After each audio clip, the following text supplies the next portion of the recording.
We'll start 9th chapter of 12th history. The name of the chapter is Kings and Chronicles, and in this chapter we'll read the time period of 16th and 17th century. इस chapter में हम 16th और 17th century के time period को read out करने वाले हैं, जैसा कि हमने पिछले चैप्टर में भी किया था। 16th और 17th सेंचुरी के ही टाइम पीरियड को रीड आउट किया था। उस टाइम पीरियड पर मुगलों का साम्राज्य हमारी कंट्री में था। सो इस चैप्टर में हम मुगल किंग्स और उनके क्रॉनिकल्स, उनके जो इतिहास वृत्त हैं, उनके बारे में रीड आउट करने वाले हैं। एक क्रॉनिकल आईने अकबरी के बारे में हमने प्रीवियस चैप्टर में रीड आउट किया था। हमने देखा था कि आईने अकबरी में कैसे उनकी फैमिलीज़ के बारे में, एग्रेरियन सोसाइटी के बारे में लिखा हुआ है। इस चैप्टर में हम उनको डीपली रीड आउट करने वाले हैं कि कैसे क्रॉनिकल्स का प्रोडक्शन होता था, उनके अंदर किन किन बातों को लिखा जाता था। ये सारी की सारी चीज़ें इसमें देखने वाले हैं। ओके, चलिए स्टार्ट करते हैं। Our first point is the Mughals and their empire. Mughal और उनका एम्पायर। ये जो मुगल वर्ड है ये मंगोल से ड्राइव हुआ है। ओके, आज अगर हम इस वर्ड का यूज़ करते हैं, मुगल वर्ड को यूज़ करते हैं, तो ये एक हमें बहुत ही ग्रेट एम्पायर का एहसास दिलाता है कि हाँ, एक ये बहुत बड़ा एक्सपेंड हुआ एम्पायर था। It was the name of the rulers of the dynasty choose for themselves. It was not the name of the rulers of the dynasty choose for themselves. ये वर्ड मुगलों ने अपने लिए कभी भी चूज नहीं किया था, यानी कि मुगल्स अपने आप को कभी भी मुगल नहीं कहते थे। वो अपने आप को तुर्किश कहते थे और तैमूरिड्स कहते थे। तैमूर का डिसेंडेंट अपने आप को कहते थे, क्योंकि उनकी जो पैटर्नल साइड थी, उनके पिता की जो साइड थी वो तैमूरिड्स थी। ओके, बट उनकी जो मैटरनल साइड, मदर की जो साइड थी, वो गेंगिस खान से रिलेट करती थी और मंगोलों से रिलेट करती थी। बट ये लोग मंगोलों को कभी भी पसंद नहीं करते थे, हमेशा उनको क्रिटिसाइज ही कहते थे। उन्हें एक बार्बरिक हॉर्ड्स यानी कि बर्बर गिरोह के कहकर हमेशा पुकारा करते थे। बट फिर कैसे जो है इन्हें मुगल कहा जाने लगा? ड्यूरिंग 16th सेंचुरी जो यूरोपियन फैमिलीज थी, उन्होंने इंडियन रूलर्स को डिस्क्राइब करने के लिए मुगल वर्ड का यूज़ इन लोगों के लिए किया था, और उसके बाद से ही इस वर्ड का यूज़ किया जाने लगा। ओके, चलिए अब देखते हैं मुगल एम्परर्स के बारे में। एक्चुअली 6 मेन मुगल एम्परर्स हुए। सबसे पहला मुगल एम्परर था Babur, Zahiruddin Babur, the founder of the empire, जो इस एम्पायर का फाउंडर था। एक्चुअली बाबर की जो होमलैंड थी वो थी फरगना। वहाँ पर उसके कुछ प्रोटेस्टर्स थे, उज़्बेक्स ने उन्हें भगा दिया था फरगना से। अब फरगना से भागने के बाद बाबर कुछ टाइम तक काबुल में रहा, लेकिन जब उसको दिखाई दिया कि उसके क्लैंस की नीड कंप्लीट नहीं हो रही है, तो और रिसोर्सेज की तलाश में वो इंडियन सब कॉन्टिनेंट में आ गया था। ओके, अब इंडियन सब कॉन्टिनेंट में आने के बाद फिर उसने यहाँ पर 1526 में अपने अपने एम्पायर को फाउंड किया था, यहाँ पर एस्टेब्लिश किया था। उसने यहाँ पर 1526 से 1530 तक अपना रूल किया। उसके बाद उनका जो सक्सेसर हुआ था वो था नसीरुद्दीन हुमायूं। नसीरुद्दीन हुमायूं ने 1530 से 1540 और 1555 से 1556 2 फेजेस में अपना रूल किया था। एक्चुअली 1540 में अफगान के लीडर शेर शाह सूरी ने उसको हरा दिया था और यहाँ से भगा दिया था। भागने के बाद वो ईरान के रूलर्स, सफ़ावी रूलर्स की शरण में चला गया था। सफ़ावी रूलर्स के साथ वो कुछ टाइम तक रहा और 1555 में उसने शेर शाह सूरी के ऊपर अटैक किया और उसको हरा दिया और फिर से यहाँ का रूलर बन बैठा था। बट 1 ईयर बाद ही उसकी डेथ हो गई थी, यानी कि 1555 से 1556 तक दोबारा उसने यहाँ पर रूल किया था। उनके बाद जो उनका सक्सेसर बना वो था जलालुद्दीन मोहम्मद अकबर। जलालुद्दीन अकबर जो है वो मुगल एम्परर्स में से सबसे greatest of all the Mughal emperors का सबसे ग्रेट किंग माना गया है। और उसका टाइम पीरियड जो था वो था 1556 टू 1605। उसे ग्रेट इसलिए माना गया है, ना केवल उसने अपनी टेरिटरीज को एक्सपेंड किया, बल्कि उसने अपने किंगडम को एक लार्जेस्ट, स्ट्रॉन्गेस्ट और रिचेस्ट किंगडम बना दिया था। उसने अपने एम्पायर को हिंदुकुश, वेस्ट में हिंदुकुश माउंटेन तक फैला दिया था, और इवन जो तुरान और ईरान से जो अटैक हो रहे थे उनको भी उसने रोका और अपने किंगडम को एक प्रोस्पेरियस किंगडम बनाया। ओके, उसके बाद जो उनके डिसेंडेंट हुए वो थे जहांगीर का टाइम पीरियड था 1605 to 27। Then Shahjahan 1628 to 58।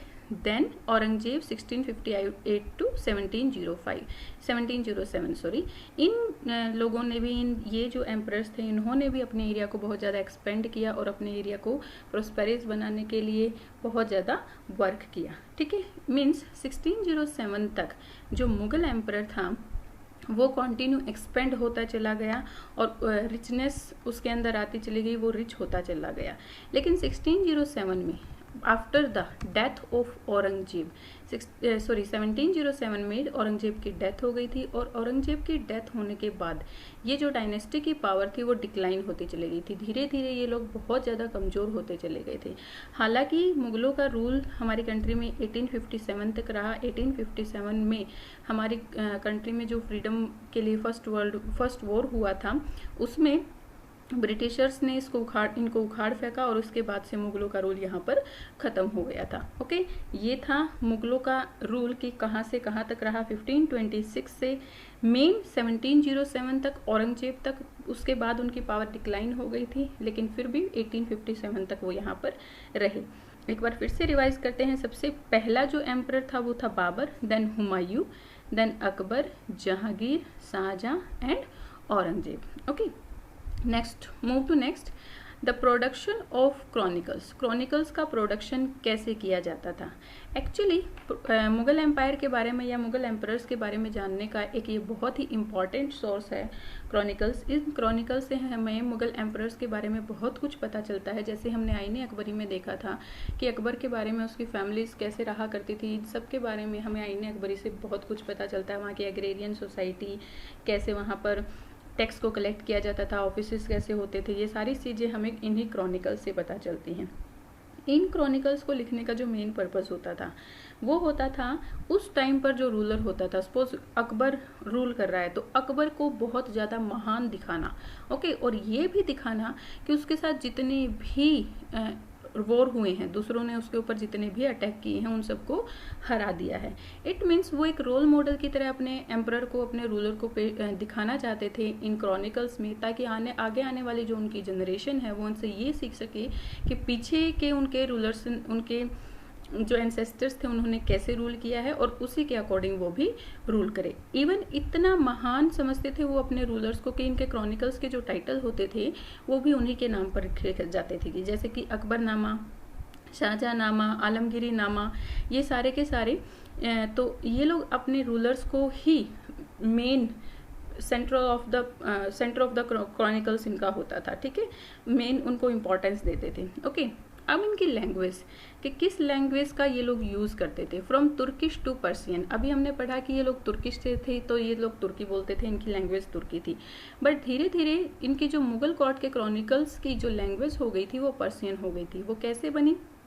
Under the Sultans of Delhi, it is flourished as the language of the court and literary writing.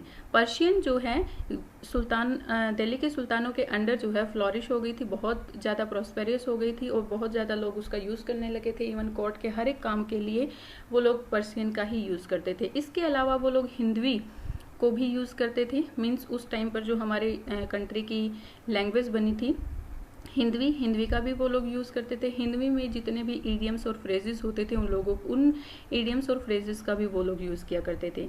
जो यहाँ की लोकल डायलेक्ट्स, लाइक राजस्थान की जो लोकल डायलेक्ट्स थी या जो दूसरी जो लोकल डायलेक्ट्स थी, उनका भी थोड़ा बहुत वो यूज़ किया करते थे। ओके, बट जो फर्स्ट रूलर था बाबर, उसने अपनी पोइट्री और उसने जो अपनी मेमोरीज हैं वो तुर्की में ही लिखवाई थी। धीरे धीरे अकबर ने उनको भी चेंज करवा दिया था। यहाँ पर अकबर ने जिन एरियाज़ को कॉन्कर्ड किया उन एरियाज़ के स्कॉलर्स को वो अपने कोर्ट में रखते थे, अपने कोर्ट में ही कॉर्टियर्स बना देते थे और उन्हीं कॉर्टियर्स ने उन्हें धीरे धीरे सलाह दी कि वो पर्सियन को ही अपने कोर्ट की लैंग्वेज बनाए और इसीलिए धीरे धीरे पर्सियन यहाँ पर एक्सपेंड होती चली गई थी और पर्सियन ही इनकी मेन लैंग्वेज बन गई थी। Even Akbarnama was written in Persian, but जो बाबर्स मेमोरी थी वो भी अकबर ने तुर्किश से पर्शियन में चेंज करवा दी थी। ओके, और जैसे कि जो संस्कृत टेक्स्ट थे लाइक महाभारत और रामायणा, अकबर ने ये भी ऑर्डर दिया था कि इनको भी चेंज करके वो लोग पर्शियन में ही लिखें। जो महाभारत की ट्रांसलेशन है उसको कहा जाता है रज़्मनामा। रज़्मनामा, जिसका मीनिंग होता है बुक ऑफ वॉर्स, यानी कि महाभारत पर्शियन में लिखी हुई है और उसको वो लोग क्या कहते थे, Razmnama. Okay, next one is the making of manuscripts. Manuscripts क्या होता है? मैन्युस्क्रिप्ट्स होता है हाथ से लिखी हुई बुक। एक तो एक प्रिंटेड बुक होती है जैसे आजकल आप लोग यूज करते हैं, बट पहले सारी की सारी बुक्स हाथ से लिखी जाती थी और हाथ से लिखी हुई बुक्स को कहा जाता है मैन्युस्क्रिप्ट्स। मुगल इंडिया में जितनी भी बुक्स थी वो सारी की सारी मैन्युस्क्रिप्ट्स ही थी। That is they were hand written, यानी कि उनको हाथ से लिखा जाता था। जो मैन्युस्क्रिप्ट्स होती थी उनका प्रोडक्शन एक बहुत ही इंपीरियल प्लेस पर होता था और उस प्लेस को कहा जाता था किताब खाना। ऑल्दो किताब खाना can be translated as library also, यानी कि उसको लाइब्रेरी भी कहा जाता था। जैसे हमारे यहाँ लाइब्रेरी होती है कि सारी की सारी बुक्स वहीं पर होती हैं, तो उसको एक तरह की लाइब्रेरी भी हम कह सकते हैं।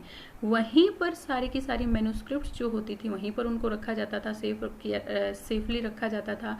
जो नई मैन्युस्क्रिप्ट होती थी उनका प्रोडक्शन भी उसी किताब खाना में ही किया जाता था। Okay the creation of manuscript involve a number of people. बहुत सारे लोग जो हैं इस मैन्युस्क्रिप्ट के क्रिएशन में लगे रहते थे।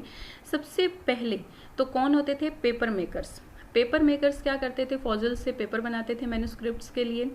Then scribes and calligraphers. Scribes और कैलीग्राफर्स का काम होता था लिखने का। देन गाइडर्स क्या करते थे? उन पेजेस को इल्यूमिनेट यानी उन्हें बिल्कुल क्लीन कर देते थे।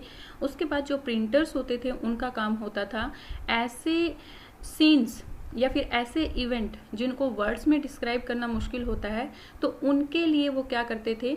बुक्स में उनकी पेंटिंग बना देते थे। लाइक कोई वॉर हो रहा है या फिर मुगल दरबार लगा हुआ है या फिर मुगल दरबार में कई बार जो शादियां होती थी, फैमिली फंक्शंस होते थे, उन सब की पेंटिंग्स वो लोग इन बुक्स में प्रिंट करते थे। ओके उसके बाद लास्ट वर्क होता था बुक बाइंडर्स का। बुक बाइंडर क्या करते थे? इन अलग अलग पेजेस को बाइंड करके एक वैल्यूएबल बुक के रूप में फॉर्म कर देते थे। ओके ये जो सारा का सारा काम था इन क्रॉनिकल्स को लिखने का, स्टार्टिंग से लेकर एंड तक, ये सारा का सारा काम बड़ा ही बहुत ही ब्यूटीफुल वे से किया जाता था। इसके ऊपर बहुत ध्यान रखा जाता था। जैसे हमने आईने अकबरी के बारे में देखा कि आईने अकबरी को पूरी तरह से एक बुक के फॉर्म में करने से पहले अबुल फजल ने उसको 5 टाइम रिवाइज किया था कि कहीं कोई मिस्टेक ना रह जाए। तो ऐसे ही सभी जितनी भी मैन्युस्क्रिप्ट्स लिखी जाती थी उन सब के बारे में ये ध्यान रखा जाता था कि कहीं कोई किसी टाइप की कोई मिस्टेक ना हो। ओके अब ये जो लोग लगे हुए होते थे, जो printers, book binders, paper makers होते थे, कैलीग्राफर्स होते थे, इन लोगों की अलग अलग पोस्ट होती थी। जो कैलीग्राफर्स और प्रिंटर्स होते थे उनको जो है मेन इंपॉर्टेंस दी जाती थी। उन्हें बहुत सारे टाइटल्स, पदवियां भी दी जाती थी और अवार्ड्स भी दी जाती थी।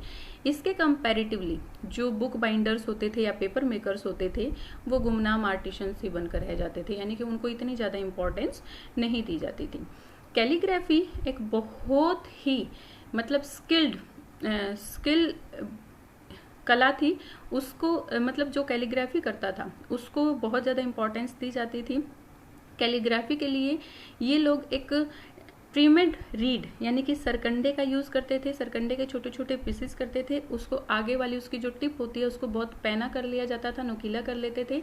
देन उसके टिप में बीच में थोड़ा सा कट लगा देते थे ताकि वो इंक को, जो इंक स्याही होती थी, कार्बन इंक जो होती थी जिसके थ्रू लिखा जाता था, उसको सोख सके और आसानी से लिख सके। ठीक है, यही जो है अकबर की फेवरेट स्क्रिप्ट भी हुआ करती थी, फेवरेट राइटिंग वे भी हुआ करता था। अकबर इस राइटिंग वे को बहुत ज़्यादा पसंद करता था जो ये सरकंडे की हेल्प से लिखी जाती थी। ओके बेटा, today will do up to here, next part will do in next video. I hope you are getting all the videos. Tell me in comment section. Please like and share my videos and subscribe my channel. Thank you. Bye bye. Keep learning.